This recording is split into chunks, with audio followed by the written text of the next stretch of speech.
Let's talk about big tech, because the secret to Google's search magic, it isn't just the algorithm. The tech giant relies on workers known as quality raters that get paid, get this, just $10 an hour. And they aren't even employees of Google. Allie Garfinkle is digging into this story for us. Allie, let's take a few steps back. First, just tell us, what are these quality raters and why are they so important to Google's search? Thank you so much for having me, Shauna. So the first thing to know is that a quality rater is somebody who is helping improve Google's algorithm. They're a person who is able to look at something and say, hey, this is actually a great result, or this is actually maybe not a good result. The example I've been using is that if you, Shauna, were Googling a pair of black pants, they are the people who make sure that you get, say, a pair of pants, not a sculpture of a pair of pants or a photo of a pair of pants.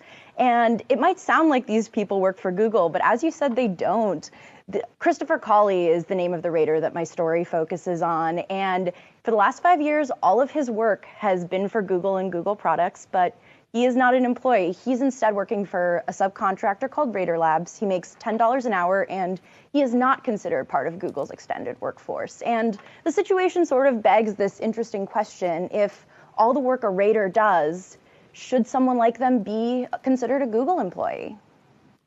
I mean, you raise an interesting question then. So what about working conditions for raters? What do we know about that?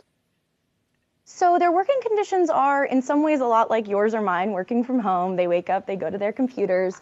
But in some cases, they're a little unusual. For example, most of the raters I spoke to, none of them have ever had any sense of what their direct boss's name might be. They also communicate exclusively through a chat system that's run by Rater Labs. But the kicker is a lot of them feel that that chat system is monitored. So it brings up all these odd situations where they'll have to find each other on Facebook.